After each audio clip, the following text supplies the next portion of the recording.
Kekuatan laki-laki perempuan saya 100%. Saya kira itu tidak masalah yang ditanyakan, enggak ada hubungannya. Apa hubungannya? Pertanyaannya boleh nggak menolak suami, gitu aja. Suami menolak Boleh nggak suami menolak ajakan istrinya?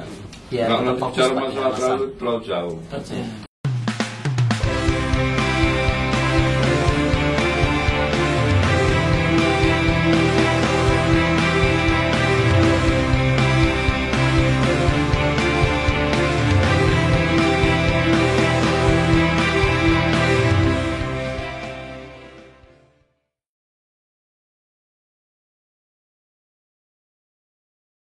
Ya, kenapa kalau perempuan nggak boleh? Itu ada analisa psikologisnya. Analisa psikolog apa? Bahwa konstruksi otak laki-laki dan perempuan itu berbeda. Perempuan kalau ditolak itu tidak apa maksudnya, sakit hati terus pikir yang lain-lain, enggak. Ya sudah, kalau dia ketika pada puncak syahwatnya, kemudian dia bisa menekan, dia bisa menahan, dia bisa mengalihkan, selesai. Berbeda dengan laki-laki, kalau ditolak dia berpikirnya yang lain. Itu yang menjadikan secara efek psikis berbahaya seorang perempuan menolak ajakan suami. Nah, secara fikih saya sampaikan tadi, kalau menolaknya itu dalam koridor ketetapan tidak memberikan nafkah, ya seperti 4 hari sekali kok nggak digauli, atau 4 bulan sekali kok tidak digauli, ya ini berdosa, suami berdosa. Tapi kalau sekedar menolaknya karena mengundur waktu, karena sudah beberapa kali dalam sehari misalnya, itu is okay, nggak ada masalah. Terkait ketahanan laki-laki dan perempuan ya. Nah, kalau kita bahas itu, perempuan itu memang bisa orgasme sekali berhubungan itu, maaf ya, sampai 4 kali gitu loh. Dan itu perkasa sekali masih gitu. Satu, kalau kita main persentase terkait kekuatan laki-laki perempuan, saya 100%. Saya kira itu tidak masalah yang ditanyakan, enggak ada hubungannya. Apa hubungannya? Pertanyaannya boleh nggak menolak suami, gitu aja. Suami menolak Boleh nggak suami menolak ajakan istrinya? Nggak bicara masalah terlalu jauh. Bolehkah suami menolak ajakan istri untuk berhubungan badan? Mausu'ah fikiyah Amyasarah fi zawaj, ensiklopedia fikih dalam masalah rumah tangga, karya Dr. Muhammad Ibrahim Al-Hafnawi, pakar usul fikih dan kepala komisi ilmiah, halaman 285.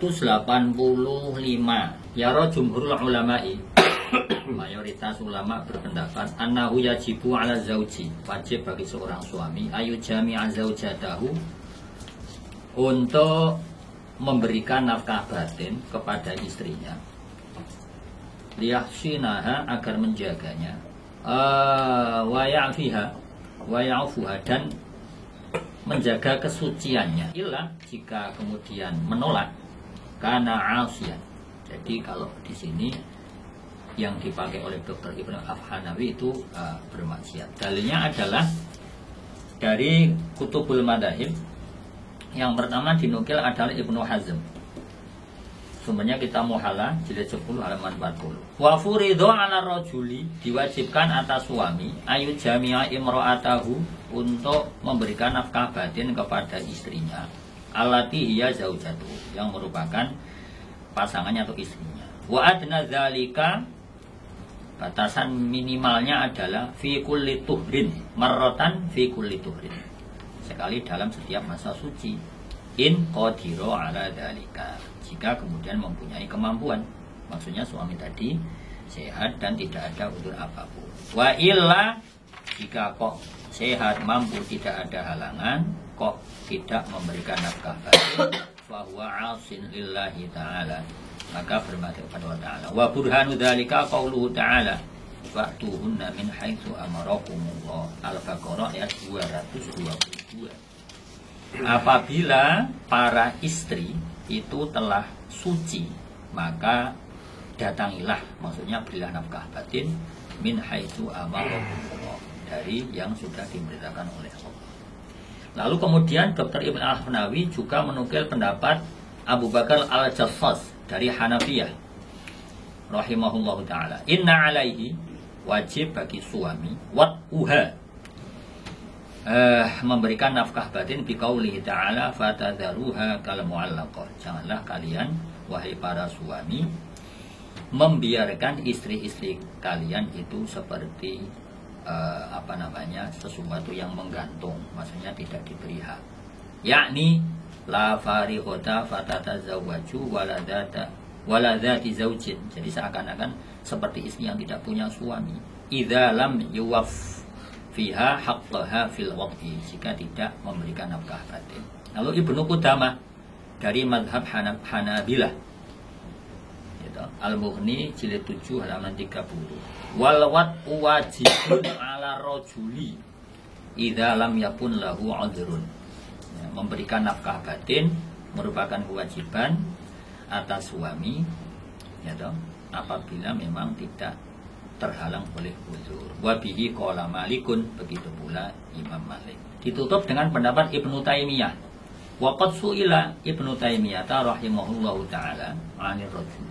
Ibnu Taimiyah ditanya tentang seorang suami idza sabara 'ala zaujatihi asy-syahra wa syahraini la yata'uha. Bagaimana hukumnya seorang suami yang sabar alias kuat untuk tidak memberikan nafkah batin terhadap istrinya selama 1 bulan atau 2 bulan tidak memberi nafkah batin. Fahal alaihi ithmun amla? Apakah berdosa atau tidak? Wahal yutalabu az-zawju bidzalika? Apakah suami berhak dituntut untuk memberikan nafkah batin? Fa ajaba, lalu Ibnu Taimiyah menjawab, yajibu 'ala rajuli, wajib bagi seorang suami ayata zaujatahu, untuk memberikan nafkah batin. Nah, di sini tadi yang saya menulis bil ma'rufi, secara istilahnya dengan cara yang baik, komunikasi yang baik. Wahwa yakni jima atau wati min auqati haqqiha alaihi, merupakan hak istri yang pasti atau yakin dan juga harus dipenuhi atas seorang suami.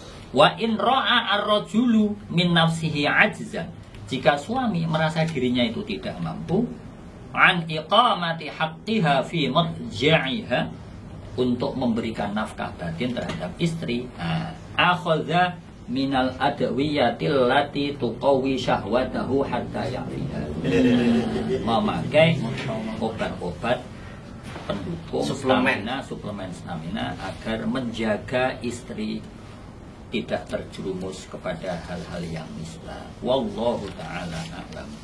Baik, banyak sekali referensi yang ditemukan oleh para asatidz.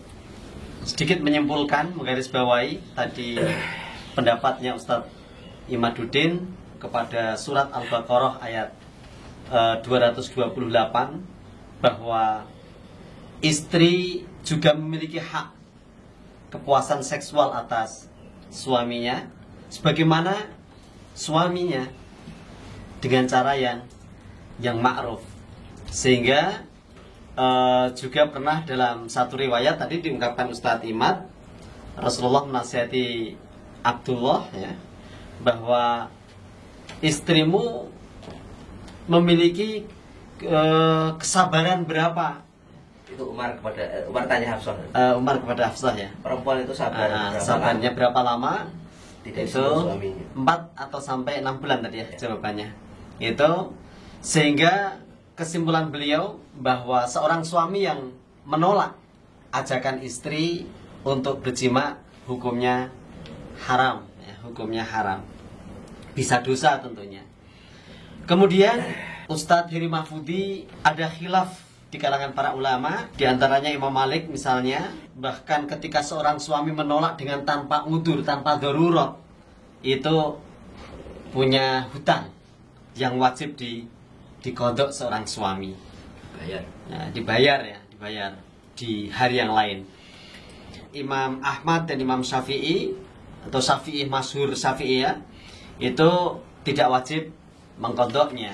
Sebagian ulama salaf itu berpendapat bahwa kewajiban seorang suami memberikan hak seksual kepada istri itu paling enggak 4 malam itu satu malam.